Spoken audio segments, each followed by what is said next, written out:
많이 우리가 감사할 수 있기 때문에 하나님의 은혜를 입은 자라는 그런 말씀으로 감사에 대해서 은혜를 나누겠습니다. 우리가 이사야 43장 21절을 보면 하나님께서 내가 나를 위하여 이 백성을 지었나니 나를 찬송하게 하려 함이라 라고 말씀하셨습니다. 하나님께서 자신을 위해서 사람을 지으셨는데 하나님을 찬송케 하려고 사람을 지으셨다는 거예요. 찬송이란 뭡니까? 감사와 기쁨을 상징하는 것이 찬송입니다. 하나님은 우리에게 똑같은 조건에서 똑같은 인생을 주셨는데 우리가 어떤 사람은 정말 감사하며 살아가는 사람이 있고 어떤 사람은 똑같은 조건에서도 원망하고 불평하고 살아가는 사람이 있습니다. 하나님이 어떤 사람을 기뻐하고 어떤 사람을 사랑하고 어떤 사람은 복을 줄 것인지 우리가 볼 수 있는 것입니다. 우리가 하나님의 사랑을 입으려면 우리가 하나님을 찬송하고 찬양하고 나아갈 때 하나님께서 우리에게 은혜를 베풀어 주시는데 하나님의 은혜를 입지 않고는 우리가 감사할 수도 없고 찬양할 수도 없고 기뻐할 수도 없는 것입니다. 그래서 하나님께서는 하나님을 찬송케 하려고 우리에게 자녀 삼아 주시고 우리에게 기쁨을 주시고 찬송을 하게 하면서 복을 주시길 원하시는 것입니다. 다음 주일은 추수감사주일인데 금년에도 하나님께서는 여전히 우리에게 복을 주셨습니다. 우리가 어떤 사람은 물질을 조금 더 벌어서 복 받았다고 하고 어떤 사람은 조금 수입이 적어서 복을 받지 못했다고 하는 사람도 있습니다. 이것은 세상적인 기준이고 하나님의 기준이 아니라는 것을 우리가 알 수 있는 것입니다. 우리가 감사할 수 있는 것은 하나님께서 우리를 창조하셨다는 것, 이 세상을 아름답게 살아갈 수 있는 모든 조건을 갖춰주시고 태양을 주시고 또 비를 주시고 또 모든 바람을 주시고 모든 것을 주셔서 이 세상에서 누리며 살아갈 수 있는 그런 복을 다 갖춰주셨습니다. 그리고 특별히 하나님이 우리를 자녀 삼아 주신 것에 대해서 우리가 생각해 보아야 되겠습니다. 우리가 하나님의 자녀가 되었다는 것을 한번 생각해 봐요. 아담과 하와가 뱀한테 사기 맞아가지고 완전 죄인이 있는데 그런 죄인을 하나님이 자녀 삼아 주신 것입니다. 이거 한 가지만 가져도 하나님이 우리를 자녀 삼아 주셨다는 것, 이 한 가지. 예수님을 통해서 우리를 구원해 주셨다는 것, 이 한 가지. 이 한 가지만 가져도 여러분 평생 감사하고 진짜 하나님을 찬양하고 살아도 부족할 것입니다. 근데 하나님께서는 우리가 감사할 때마다 때때로 은혜를 베풀어 주시고 우리가 살아가는 모든 조건에 복을 주시고 진짜 우리와 동행해 주시면서 나간다는 그 사실, 우리가 그 감사를 우리가 어떻게 헤아리며 살아갈 수 있겠습니까? 정말 감사를 온전히 감사 모든 것으로 감사로 살아가도 우리가 부족한 것을 우리가 알 수 있는 것입니다. 오늘 본문을 보면은 반복되는 말씀이 나갈지어다. 또 4절에 그 문에 들어가며 라고 했고 그 궁정에 들어가서 라는 표현이 나오는데 이 시편은 사람들이 성전에 예배를 드리러 올라갈 때 드려지는 노래입니다. 1절에서 3절은 기쁨과 감사의 고백인데 우리가 온 땅이여 여호와께 즐거운 찬송을 불러라. 또 여호와는 우리 하나님이시 줄은 너희 알지어다 라고 했습니다. 찬송을 불러라. 이거는 감사의 표현이고 너희는 알지어다. 하나님의 은혜를 우리가 표현하며 살아가야 된다는 것입니다. 그는 우리를 지으신 자요 우리는 그의 것이니 그의 백성이요 그의 기르시는 양이로다. 이 말씀은 하나님이 나의 주인임을 알고 또 살아가라는 말씀입니다. 하나님이 우리의 하나님이시고 우리는 그의 것이고 그의 백성이라고 했습니다. 그의 양이라는 말씀입니다. 이 사실만으로도 우리가 진짜 기쁨과 감사를 진짜 항상 표현하고 살아가야 하는 것입니다. 이 감사를 누릴 수 있는 것은 큰 축복인데 이 감사를 누가 누릴 수가 있는 것인가? 이 감사를 누릴 수 있는 축복은 하나님의 은혜를 입은 자입니다. 하나님의 은혜 안에 감사가 있고 그 은혜를 누리는 인생은 복된 인생인 것입니다. 다윗은 하나님의 은혜 안에서 어떤 상황이든지 감사할 수 있었던 것은 하나님이 우리 하나님이시고 또 나는 그의 백성이라는 것을 깨닫고 확실히 알았던 것입니다. 그래서 어떤 상황에서도 다윗은 감사할 수 있었던 것입니다. 우리가 4절하고 5절 한번 함께 읽겠습니다. 시작. 감사함으로 그 문에 들어가며 찬송함으로 그의 궁전에 들어가서 그에게 감사하며 그의 이름을 송축할지어다. 여호와는 선하시니 그의 인자하심이 영원하고 그의 성실하심이 대대에 이르리로다 라고 했습니다. 하나님은 선인과 악인 이 모두에게 은혜를 베푸는 것입니다. 골고루 해를 주시고 또 비를 주시고 바람을 주시고 은혜를 베푸는 것을 볼 수 있는 것입니다. 하나님은 우리에게 찬양하고 감사하기를 원하는 것입니다. 성전은 하나님의 임재하는 곳이고 또 예배로 하나님께 영광을 올려드리는 곳입니다. 그러므로 더욱더 우리가 성전에서 하나님을 찬양하고 예배해 드릴 때에 하나님께서 기뻐하십니다. 하나님은 인생에게 복을 주시기를 원합니다. 근데 하나님이 주시는 복은 우리가 하나님을 찬양하고 감사할 때 하늘문이 열어지고 그 축복을 받을 수가 있는 것입니다. 하나님의 조건이 있다면 그것은 찬양과 감사가 있는 곳에 하나님의 축복이 있는 것입니다. 그것은 감사하는 곳에 하나님의 은혜가 임하고 찬양하는 곳에 복이 임하기 때문입니다. 그러므로 감사와 찬양은 축복의 통로가 되는 것입니다. 다니엘서 우리가 6장에 보면은 금신상을 만들어 놓고 다니엘에게 절을 하라고 합니다. 근데 다니엘은 그게 절을 하지 않는 사람은 사자굴에 넣는다는 것을 알면서도 다니엘은 예루살렘을 향해서 하루에 3번씩 그곳을 향하여 예배를 드리는 것을 볼 수 있습니다.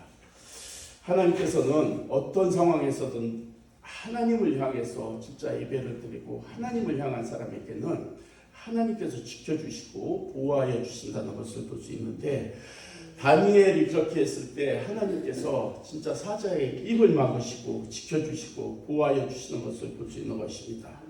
우리가 마태복음 26장에 보면은 예수님과 제자들이 마지막으로 이제 감난산으로 올라가기 전에 진짜 예수님과 제자들이 떡과 포도주를 나누면서 감난산으로 올라갈 때 찬미하면서 올라갔다고 했습니다. 찬미하면서 찬양하고 올라갔다는 것을 볼 수 있습니다.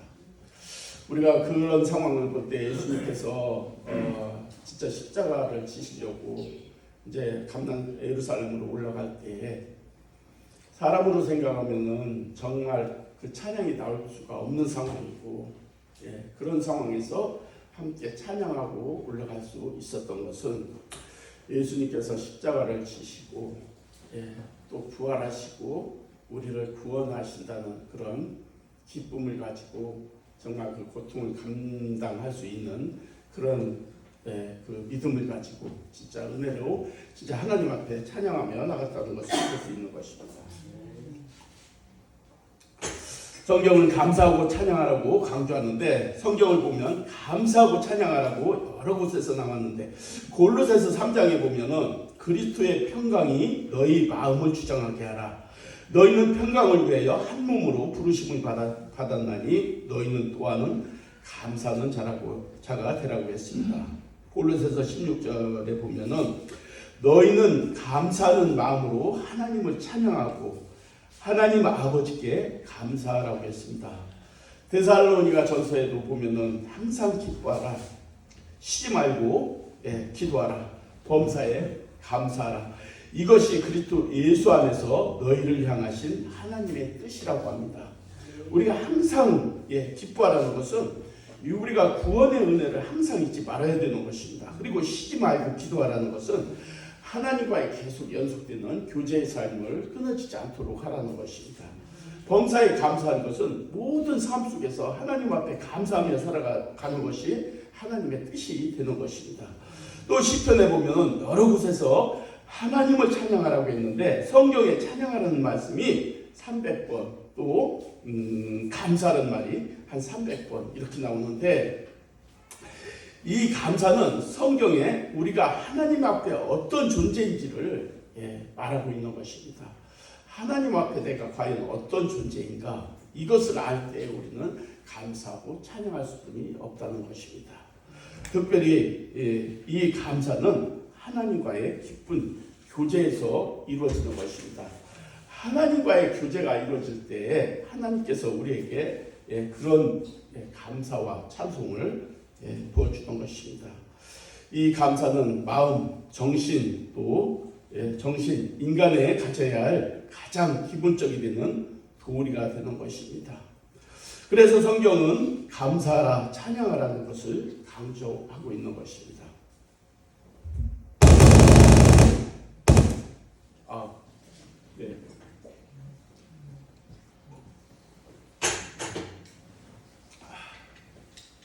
졸으면 귀신이 잡아갑니다. 오늘날 유감스럽게도 이 세대는 감사를 또한 은혜를 잊어버린 시대입니다. 그러니까 기본의 질서마저 잊어버리고 살아갑니다. 이 세상에서 가장 기본되는 것이 감사고 또 하늘에 감사하고 부모에게 감사하는 것입니다. 하늘에 감사하는 사람은 부모에게도 감사할 수가 있습니다. 스승에게도 감사하고 세상에 대해서도 우리가 살아가는 것에도 감사할 수 있는 것입니다. 그래서 감사는 모든 정신의 기본이라고 말하는 것입니다. 그래서 십계명에 보면은 하나님께서 1계명서부터 4계명까지는 무엇이냐면 하나님에 대한 것입니다. 나 위에 다른 신을 만들지 말라, 두지 말라 이렇게 했고 5계명서부터 10계명은 사람에게 주시는 것인데 뭐냐면 5계명이 이 세상의 첫 계명이잖아요. 땅에 있는 첫 계명인데 내 부모를 공경하라는 것입니다. 하나님을 알아야 부모를 공경할 수 있는 것입니다. 그래서 성경은 감사하고 감사를 강조하고 있는데 감사를 우리가 잊지 말아야 되는 것은 하나님의 뜻이고 하나님의 명령이기 때문입니다. 근데 사람은 감사의 대상을 잃은 후에 비로소 우리가 후회한다는 것입니다. 여러분 한번 생각해 보십시오. 우리가 교회에 이렇게 있을 때도 진짜 예배 드릴 수 있는 거에 대해서도 얼마나 감사해야 되겠습니까? 우리가 지난 27일 광화문에 우리는 이제 한 10명 정도 갔었는데 우리가 마음대로 예배 드릴 수 있는 것 진짜 하나님을 경외하고 하나님께 진짜 예배 드리고 성도로서 살아갈 수 있는 것도 감사한 것입니다. 제가 말씀드렸죠. 프랑스는 예배자가 이제는 1.3%, 영국은 독일과 영국 같은 데는 거의 이제 예배가 거의 사라지고 그저 몇 명이 모여서 교회에서 교회를 유지하고 나가는 것을 볼 수 있다고 합니다. 우리 아는 목사님께서 독일에 가서 30명을 예배자들을 찾는데 6개월을 찾아도 30명 드리는 예배 교회가 없었다고 말씀하시면서 안타까워 하시는데, 이제는 그렇습니다. 이제는 우리가 이제 이 시대가 변하긴 변하지만은 이제 뭐죠? 우리가 지난번에 그 광화문에 갔던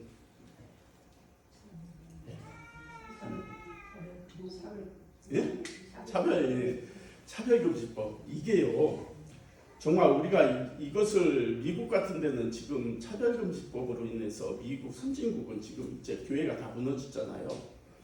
우리는 이것을 진짜 우리가 체험하지 못하고 있는 거예요. 우리의 일이 아니니까 이러는데, 우리가 먼저 그랬죠. 동성연애 피보험자 그것을 정부에서 허락을 했는데, 이제 그게 정부에서는 뭐가 없었다고요?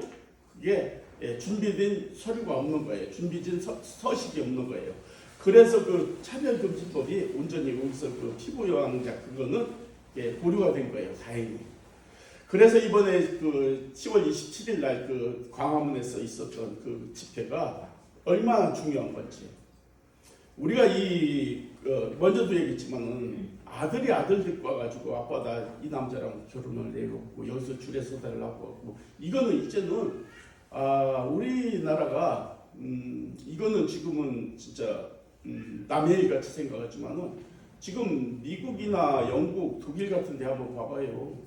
여자가 남자라고 거리에서 그 파티를 하고 하는데, 그것은 지금 우리 남의 일이 아니라는 것입니다. 우리가 정말 이 신앙을 지킨다는 게 얼마나 중요하고, 우리가 이렇게 예배를 드리고 하나님을 찬양하는 게 얼마나 중요한지 진짜 우리가 이렇게 기도하면서 이것을 지켜나가야 되고, 또 더욱더 기도해야 되는 것입니다. 우리가 감사할 수 있는 것은 우리가 이렇게 예배 드릴 수 있는 것도 감사하고, 여러분 가정 주신 것도 감사하고, 여러분 아내 옆에 있는 것도 감사하고, 자녀들이 진짜 이렇게 건강하게 결혼할 수도 있고, 이런 것 모든 것이 다 감사하는 것입니다. 우리가 감사를 잃어버리면 이런 후회하게 되는 거예요. 여러분 마음이 좀 안 맞는다 해서 부인과 이혼하고서 이혼한 후에 폐인이 되어서 진짜 후회하는 경우도 있고, 자녀들과 불화가 돼가지고 자녀들과 막 떨어져서 살면서 진짜 가정이 파괴되고 이런 것을 보는 것입니다. 여러분, 그래서 우리가 주어진 환경에서 여러분들이 잘해야 돼요. 여러분들이 잘해야 돼요. 남편한테, 자녀한테, 이웃에게, 특별히 옆에 있는 여러분 성도들에게 서로가 잘해야 되는 거예요. 그래서 관계를 잘 가지면서 정말 그 사람이 얼마나 소중하고, 그 사람이 없으면은 정말 있을 때는 모르지만은 없을 때 후회하게 된다는 것입니다. 이런 경우가 있었다고 합니다. 골프장에서 골프를 치는데 앞에 가는 그 사형제가 돈 내기도 하는데 아주 천천히 그렇게 신중하게 가면서 뒤에 라인이 자꾸 밀리니까 뒷사람들이 자꾸 뭐라고 했대. 왜 빨리 안 치냐고. 그래가지고 라인을 돌고서 이제 그 그늘집에 가서 그 사람들한테 짜증을 내면서 말했대요. 왜 돈 내기도 아닌 것 같은데 그렇게 천천히 치고 신중하게 그렇게 치면서 말도 없이 기쁨도 없이 그렇게 골프를 치느냐. 그러고 물었더니 아무 소리가 안 삐딱 한 사람이 그랬대. 오늘 이 공치는 것은 우리가 사형제 중에서 노부모가 있는데 여기서 꼴찌 하는 사람이 부모를 모시기로 했다고. 그래서 이렇다고. 여러분, 이게 이 시대의 현실입니다. 골프를 쳐서 1등 하는 사람이 부모를 모시려고 그렇게 해야지, 골프를 쳐서 꼴찌 하는 사람이 부모를 모시기로 했다는 거예요. 한번 생각을 해봐야 돼요. 우리 부모의 존재라는 것을. 우리는 이제 나이 지긋이 먹어서 여러분들의 자녀들은 그런 사람이 없겠지만은 이 시대가 그렇게 변화하고 있다는 것을 알 수 있는 것입니다. 이런 결과가 나타나는 것은 감사를 잃어버려서 그래요. 하나님을 알지 못해서 그렇습니다. 부모에 대한 감사를 잃어버려서 그렇습니다. 감사와 찬양 속에서 강한 힘이 나오는 것입니다. 감사와 찬양 속에는 강한 바이러스가 나오는 것입니다. 바이러스가 뭐예요? 전염되는 아주 강한 전염이 되는 거지 않습니까? 우리가 하나님을 알고 감사를 하면은 우리 마음속에서 정말 이런 기쁨이 전염이 되고 감사가 전염이 되고 이런 전염이 되어서 주위의 모두가 행복해지는 것입니다. 그래서 골로새서 3장 17절에 뭐라 했습니까? 또 무엇을 하든지 일에나 또 말에나 다 주의 예수 이름으로 하고 그를 힘입어 하나님 아버지께 감사하라 했습니다. 일을 하든 또 무엇을 하든 예수의 이름으로 하라는 거예요. 그리고 하나님 아버지께 감사하라는 것입니다. 본문 104절에 보면은 감사함으로 그의 문에 들어가며 감사함으로 그의 궁정에 들어가서 그에게 감사하며 그의 이름을 송축할지어다. 왜 자꾸만 성경에서 찬송하고 감사라고 하는가 하면은 그 감사와 찬송 속에 사람을 살리고 회복시키는 힘이 있다는 것입니다. 기쁨을 주고 또 항상 감사 속에서 여러 사람이 행복할 수 있는 그런 삶을 살아갈 수 있게 한다는 것입니다. 감사의 말 속에는 진짜 암도 고칠 수 있는 그런 바이러스가 있다는 것입니다. 우리가 그 병을 앓는 사람들을 보면은 이 성격이 아주 강팍한 사람들이 병을 앓으면 치유가 안 되는 거예요. 그래서 감사하고 기뻐하고 찬양할 수 있는 사람은 암도 치료가 할 수 있다는 것입니다. 그 마태복음 우리가 18장에 보면은 달란트의 그 빚진 자의 비유인데 이제 만 달란트를 빚진 자가 이제 빚진 자를 데려다가 이제 말합니다. 너는 이제 그걸 갚아라. 그러니까 돈이 없다 그러니까 그럼 너 몸, 너 아내, 자녀들 모든 것을 그 소유를 다 이제 뺏겼다고 하니까 그 만 달란트 빚진 자가 뭐라고 하냐면은 주님이 한 번만 봐달라고 내가 열심히 일해서 갚겠다고 그렇게 막 아주 사정사정을 하는 거예요. 그러니까 그 주인이 뭐라고 하냐면 불쌍히 여겨줘서 그런 빚을 탕감해 줬다고 합니다. 예를 들어 만 달란트라는 것은 이 성경에 나오는 만 달란트는 갚을 수 없는 것을 얘기하는 거예요. 그러니까 한 달란트면은 6천 데나리온이에요. 6천 데나리온이면은 한 데나리온이면은 하루 품삯이에요. 그러면 10만 원에서 15만 원 잡는 거예요. 그러면 1달란트면은 한 6억에서 9억 사이가 되는 거예요. 했던 6억 잡고 10만 원씩 해서 6억 잡고 했던 만을 곱해봐요. 만을 조가 나오고 경이 나올 거예요. 이건 사람이 갚을 수 없는 금액을 얘기하는 거예요. 이것이 무슨 뜻이냐면은 우리는 하나님 앞에 이런 빚진 자예요. 이렇게 빚지고 사는 거예요. 이 은혜를 입고 사는 거예요. 그걸 말씀하고 있는 거예요. 그런데 그 사람이 다 탕감을 해줬는데 딱 나가다가 100데나리온 그러니까 한 1,000만 원 정도 빚을 진 친구를 만난 거예요. 그러니까 그 친구를 딱 멱살을 잡고 너 잘 만났어. 이제 그 돈을 나한테 돌려줘. 그러니까 없다고 봐달라고 그런 거야. 그러니까 그 친구가 이 100달란트 빚진 자에게 100데나리온 빚진 자에게 멱살을 잡고 갖다 감옥에 넣은 거예요. 근데 이것을 누가 봤느냐? 그 탕감해 줄 때 그 졸개들이 군졸들이 그걸 봤어요. 이걸 갖다가 주인에게 다시 잃는 거예요. 이 사람이 나가다 이렇게 100데나리온 빚진 자를 용서하지 아니하고 갔다가 감옥에 넣습니다. 그러니까 그 사람을 데려다가 다시 감옥에 넣고 이제 영원히 나오지 못하게 한다는 것을 볼 수가 있는 것입니다. 우리가 감사라는 것은 진짜 내가 받은 은혜를 깨달을 만큼 감사하는 것인데, 우리가 살아가면서 하나님을 믿으면서 우리가 감사를 체험하고 감사 속에서 매일 감사하고 기도하고 이렇게 하면서도 우리가 세상에 살아갈 때에 감사하지 못하고 살아가는 것이 왜 감사하지 못하고 살아가는 것인가를 우리가 생각하면서 진짜 하나님과의 관계가 회복되면은 그 감사가 회복된다는 것을 생각하고 우리가 하나님과의 깊은 관계가 회복되어야 되겠습니다. 사랑하는 성도 여러분, 내가 하나님의 은혜를 입었으면은 그 은혜를 나누며 사랑을 나타내며 감사하는 것이 내가 더 복을 받는 것이요 행복한 삶을 살아가는 것입니다. 감사를 절대로 이해하지 못하는 사람은 자기를 망하게 만드는 강한 바이러스가 나오는 것입니다. 그래서 감사 없는 곳에는 불평이 들어오고 짜증이 들어오고 원망이 들어오게 되는 것입니다. 아마 이 지구상에서 감사의 말을 입에 달고 살아가는 민족이 있는데 그것이 어디냐면은 미국 사람입니다. 미국 사람들은 딱 인사가 뭡니까? 그리고 thank you. 우리는 예를 들어서 지나가면서 한번 생각을 해봐요. 지나가는 사람을 봤을 때 어떻게 우리가 쳐다보는가?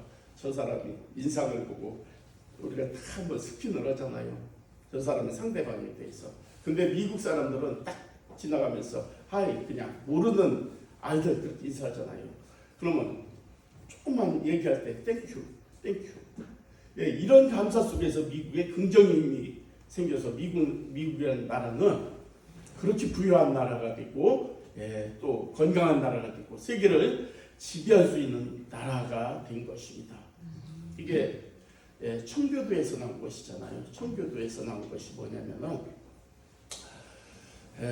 추수감사절에 이렇게 청교도로 인해서 추수감사절이 생겼는데 추수감사절로 말미암아서 미국에 그런 큰 힘이 생기고 진짜 감사가 생기고 큰 그런 세계를 지배할 수 있는 그런 능력이 생긴 것을 볼 수 있는 것입니다. 감사한 마음, 감사한 자세, 정신, 성숙함을 우리가 표현하면서 살아야 되겠습니다. 감사할 때만 감사한 게 아니라 항상 감사한 마음으로 살아갈 때 여러분의 주위가 살고 여러분의 가정이 살고 교회가 살고 나라가 살아가는 것입니다. 사랑하는 성도 여러분, 다음 주는 추수감사절인데 감사절이란 한 해 수확을 거두어 드리고 하나님 앞에 감사 제사를 드리는 것으로만 끝나는 것이 아니라 하나님을 우리가 섬기며 살아가고 여기까지 인도하셨고 모든 주의 모든 환경 좋은 일도 있지만은 진짜 어려운 일도 있지 않습니까? 아까 찬양 우리가 감사의 찬양을 드렸지 않습니까? 건강 주신 것도 감사, 또 진짜 연약한 것도 감사, 좀 햇빛을 주신 것도 감사, 비를 주신 것도 감사, 여러분 기도를 들어주신 것도 감사, 거절하신 것도 감사, 모든 것을 생각하면 살아있다는 것으로 하나로 감사가 되고 그것으로 말미암아 진짜 하나님의 존재라는 것을 우리가 더 알아가며 살아가는 그런 감사를 체험할 수가 있는 것입니다. 우리는 하나님을 알면 알수록 감사의 조건이 많아지는 것입니다. 제가 그 전에 오늘 노트를 한번 찾아보려고 했더니 없었어요. 감사의 제목 제가 430가지 그것을 내가 진짜 한번 그거를 여러분한테 한번 전부 한번 읽어드리려고 한번 해봤는데 제가 정말 그 감사의 그 제목을 한 하루 종일 그거를 적은 거거든요. 근데 430가지 너무 쉽죠? 여러분 100개 이상 적으면은 사실 적을 게 없어요. 진짜 내가 짜내며 한 게 430가지예요. 한번 여러분도 여러분 태어나서 지금까지 감사의 제목을 한번 적어봐요. 430개 이상을 적어오면 제가 상금을 드리겠습니다. 아니요, 진실이에요. 네. 정말 저는 이런 부모를 만난 거에 대해서 감사서부터 진짜 예수 믿고 이 자리에 온 것까지 감사를 이렇게 적었는데 한 200개 적으니까 적을 게 없더라고요. 그래서 다시 처음부터 돌아가서 적고 하루 종일 적었는데 430까지. 어딘가 여기 있을 거예요. 한번 찾아서 읽어봐도 좋아요. 내가 어느 것까지 감사해봤는가. 여러분, 그 감사를 한번 내가 읽어보고 나니까 정말 하나님의 은혜가 회복이 되더라고요. 예. 여러분들이 내가 사는 게 아니지 않습니까? 예. 내가 산다고는 하지만은 하나님의 은혜 없이 사는 것은 여러분 불가능한 거예요. 진짜 모든 것이 감사해요. 근데 모든 것이 하나님의 은혜예요. 내가 살아갈 수 있는 건 단 한 가지도 없어요. 예. 여러분, 감사를 회복하는 것은 하나님과의 은혜를 받는 것입니다. 그래서 하나님과의 관계가 회복되면 하나님의 은혜를 부어주시고 그 은혜 속에서 생각하는 모든 것이 다 감사의 조건이 되는 것입니다. 그래서 추수감사절 우리가 1년 동안 여러분 건강지켜 주셔서 감사, 또 가정에서 뭐 이렇게 좋은 일이 있어서 감사, 이렇게 이런 조건만 감사할 뿐 아니라 정말 우리가 생각지 아니하였던 그런 감사를 우리가 해보게 돼요. 우리가 아는 것, 감사할 수 있는 것은 모든 사람이 감사할 수 있는 것입니다. 하지만 우리가 감사하지 못했던 것, 진짜 하나님과의 관계 속에서 하나하나 찾아가면은 거기에서 깊은 감사가 회복이 되는 거예요. 남 감사하는 거 누구는 감사 못합니까? 네. 남이 감사할 수 있는 거, 내가 기뻐서 내가 좋아서 감사하는 건 누구도 할 수 있는 감사지만은 정말 하나님의 은혜 속에서 내가 감사를 찾아 들어가면은 하나님의 그 진짜 사랑을 느낄 수가 있고 하나님의 깊은 그런 진짜 은혜를 받을 수가 있는 것입니다. 그러므로 이 추수감사절을 통해서 우리가 올해도 여러분에게 베풀어 주신 모든 것을 감사하지만은 그 이에 진짜 하나님의 그 은혜를 깊이 묵상하면서 하나님과의 깊은 진짜 생각지 못했던 그 감사까지 회복하고 나갈 때에 여러분의 삶이 복되고 진짜 하늘문이 열어지는 그런 축복이 임할 것입니다. 예, 기도하겠습니다. 하나님 감사합니다. 오늘 하나님 앞에 이렇게 감사의 예배를 드리고 하나님 감사함으로 우리가 진짜 감사를 회복할 수 있는 은혜를 베풀어 주시니 감사합니다. 우리가 추수감사절을 이제 맞이하는데 추수감사절의 그 감사가 아니라 정말 하나님의 깊은 그 뜻을 찾아 들어가서 하나님과의 그 깊은 교제 속에서 하나님의 은혜를 임하고 살아갈 수 있는 우리 모두가 되게 하여 주시옵소서. 우리가 감사한 조건에만 감사하는 것이 아니라 정말 우리가 하나님을 더 깊이 알면서 감사하는 그런 감사가 회복될 수 있도록 하나님 아버지께서 우리에게 은혜를 베풀어 주시옵소서. 오늘 또 하나님 앞에 예배드리고 정말 나아갈 때에 우리의 영혼이 진짜 감사하여서 우리가 살아가는 모든 삶 속에서 하나님 영광 올리며 찬양하며 살아갈 수 있는 우리 모두가 되게 하여 주시옵소서. 예수님의 이름으로 감사하며 기도 올렸습니다. 아멘.